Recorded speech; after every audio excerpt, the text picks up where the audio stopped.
अंत में कहने लगे कि महाराज मैं तो देखो बचपन थी उद्दंड रहे हो, पतो नहीं मुठी काका निकल जाए।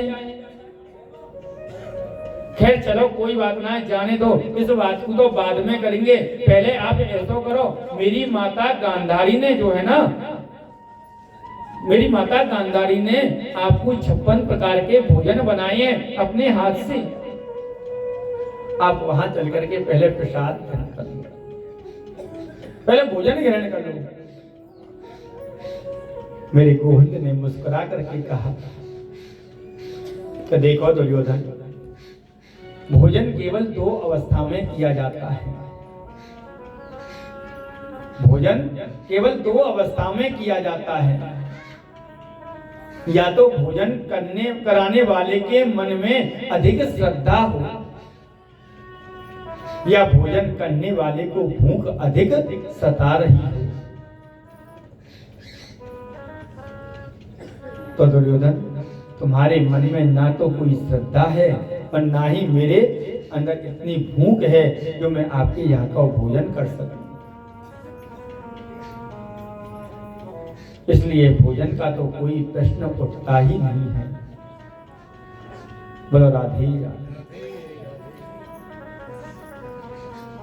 और तो और सुनो, आज को निमंत्रण तो हमारो श्रीमान विदुर जी के यहाँ पे है। अब तो महाराज उसी सभा में विदुर जी महाराज बैठे भाई, और विदुर जी कहने लगे, अरे मैंने कब निमंत्रण दे दियो उनको, मैंने तो इनको निमंत्रण भी नहीं दियो। और ये कह रहे मेरे काजे कि मेरा तो निमंत्रण विदुर जी ने पहले ही दे दियो। तो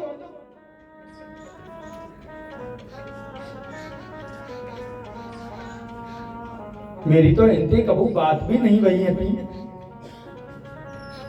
विदुर जी ने कन्हैया के इशारे में पूछो, महाराज मैंने कब निमंत्रण दियो? मेरे कन्हैया ने इशारा कर दिया, चुप हो जाओ, चुपचाप बैठे रहो जैसे बैठे हो। हम जो कहते हैं वो ठीक कह रहे हैं।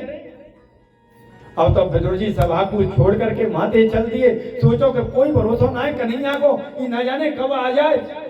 ये केवे कछुए करे कछुए। अब तो महाराज सीधे आज विदुर जी महाराज बाजार को गए, बजरिया में गए, माखन को खरीद रहे, कहीं थे मिश्री खरीद रहे, कहीं थे खोए के लड्डू खरीद रहे, तो कहीं थे मेवा मिष्ठान खरीद रहे।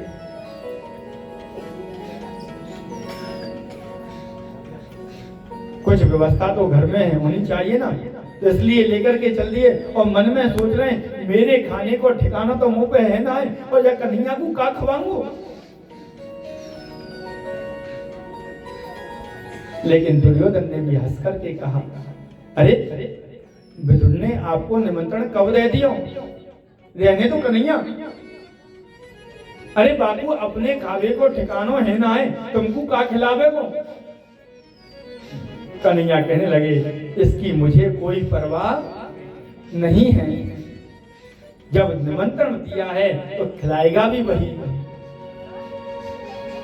भोजन की व्यवस्था भी तो वही करेगा ना जिसने निमंत्रण दिया है। जो सुबह ब्राह्मण को निमंत्रण दे तो भोजन की व्यवस्था तो वही करेगा ना करे? बोला राधे राधे। तब विदुर जी से आप मिले कब? बोले फिर विदुर जी ने आपको भोजन को निमंत्रण कब दिया? तो भगवान कहने लगे, द्वारका में उनको पत्र गयो हो तो कि हस्तिनापुर आओ तो मेरे घर आप भोजन करने अवश्य पधारिए, मेरे घर जरूर मिलने हो। अब तो दुर्योधन बोलो, मैं भी तो देखूं विदुर आपको कैसे स्वागत करे, आपको कहा खिलावे। भगवान बोले, इसकी मुझे परवाह नहीं है। मेरे गोपाल आज चल दिए हैं। और एक बात ध्यान दें कि जैसे लोग मंदिर में जूता उतार करके जब जाते हैं ना, वैसे ही मेरे भगवान भी भक्त के घर अपनी पादुकाओं को उतार करके जाते हैं। आज मेरे गोविंद ने अपनी चरण पादुकाओं को रथ में ही छोड़ दिया है, और आज नंगे पैर मेरे गोविंद विदुर के घर जो है आज चल दिए हैं। क्योंकि भक्त का घर भी मेरे गोविंद के लिए एक मंदिर के समान होता है। मेरे प्रभु आज नंगे पैर विदुर के घर चल दिए। विदुर जी तो बेचारे बाजार में हैं और विदुरानी उस समय स्नान कर रही है।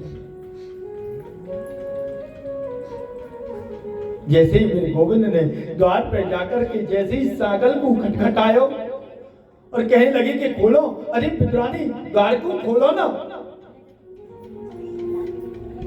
विदुरानी उस समय स्नान कर रही थी। जैसे ही कन्हैया की आवाज को सुनो है और भैया जैसे ही स्नान में तन में थी और जैसे ही कन्हैया ने आवाज लगाई है, ये तो मेरे गोविंद की आवाज है, ये तो मेरे गोविंद की आवाज है, और दौड़ पड़ी है दरवाजे को खोलने के लिए। आज वस्त्र बदलना भूल गई है। गीले ही वस्त्रों से आकर के आज केशव के लिए दरवाजे को खोल दिया है। अरे आओ ना केशव, आओ ना, ये आपको ही तो घर है। आज मेरे यहाँ लाला पधारो। मेरे गोविंद ने देखो, अरे ये तो मेरे आगमन की खुशी में ऐसी पागल सी है गई है। प्रभु ने तुरंत अपना दुपट्टा आज विदुरानी के ऊपर डाल दिया है। आज पर्णकुटी में मेरे कन्हैया पधारे हैं। विदुरानी सोचती है कहाँ बैठाऊं इनको, क्या खिलाऊं इनको। एक लकड़ी का पाटा लिया है और पाटा लेकर के जैसे ही आंगन में लेके आई, अरे कन्हैया यहाँ पे बैठो ना। नहीं नहीं नहीं, ये जगह अच्छी नहीं है, देखो वो कोना अच्छा है, उस कोने में बैठेंगे। जैसी उस कोने के पास में कन्हैया पहुंचे, नहीं कन्हैया ये अच्छी नहीं है, इसमें चलते हैं। इस तरीके से अपनी पर्णकुटी की गोविंद से एक परिक्रमा लगवा ली है और बीच आंगन में उस पाटे को उल्टा रख दिया। इतने भाव में भूल गई। कन्हैया कहने लगे काकी बहुत जोर से भूख लगी है, बहुत तेज भूख लगी है, कछु खाने को देना। विदुरानी दौड़ी दौड़ी कदली वन में गई, बोले कन्हैया अभी तो कछु खाने को है ना है, चलो मैं आपके लिए पके हुए केले लेकर के आती हूँ। दौड़ी दौड़ी गई और सुंदर सुंदर पके हुए केले लेकर के आ रही है और ला करके जैसे ही कन्हैया को छील छील करके देने लगी। गिरी गिरी वो देत गिराई, छिलका देत हरी मुख माही। और कन्हैया को छिलके खिला रही है। इतनी भाव में विभोर है। कन्हैया के मुख मंडल को देखती जाए, छिलका को छीले और छील करके कन्हैया के मुख को दे दे। कन्हैया खाओ ना। कन्हैया भी कहते हैं कि काकी बहुत सुंदर हैं, बहुत मीठे लग रही हैं, बहुत अच्छी लग रही हैं, और खिलाओ ना, बहुत मीठा है। विदुरानी कहती है मीठा तो जरूर होगा ना लाला, मैं अपने हाथंते जामे जल दूं इन वृक्षन को, फल मीठे लगे गोविंद को। सुनकर के विदुरानी बड़ी आनंदित हो गई है। और इतने में विदुर जी महाराज आ गए हैं और विदुर जी के हाथ में कमंडल में दूध है, कटोरी में माखन मिश्री है और भी कई प्रकार के पकवान हैं। द्वार पर आकर के जोर से बोले, अरे सुनती हो, अरे जल्दी से दरवाजा खोलो ना। विदुरानी दौड़ी दौड़ी आई, हाँ बोलो ना, द्वार खोलो गए वहीं। अरे कन्हैया आ रहा होगा, जल्दी से चौका लगाओ ना। चौका लगाते रहो। विदुरानी कहने लगी, लाइव चल रही है। विदुरानी कहने लगी, अरे वो तो आ नहीं रहे होंगे, आ गए हैं, वो तो आ गए हैं।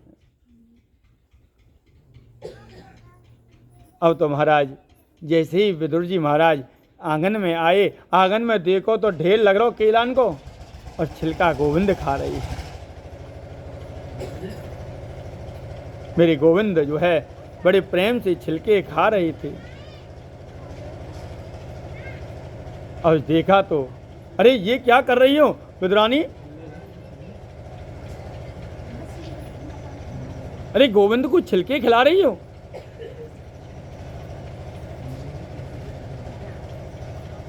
ये क्या हुआ? आज पहली बार कन्हैया हमारी पर्ण कुटी में पधारे और तुमने कन्हैया को छिलके खिला रही हो। आज विदुरानी का ध्यान जो है वो भंग हो गया है। तुम्हें छिलका खिला रही है। पहले तो प्रेम में पागल हो रही थी और बोली ओह मैं इन्हें छिलका खिला रही थी। कन्हैया मुझे पहले क्यों नहीं बताया?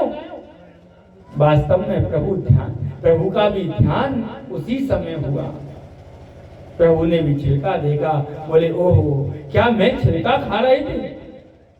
हम छिलका खा रहे थे? काकी जी हमें तो बिल्कुल नहीं मालूम कि हम छिलका खा रहे थे। हमें तो केला और छिलका में कोई भेद ही मालूम नहीं पड़ा। ये काकी का अनुराग है।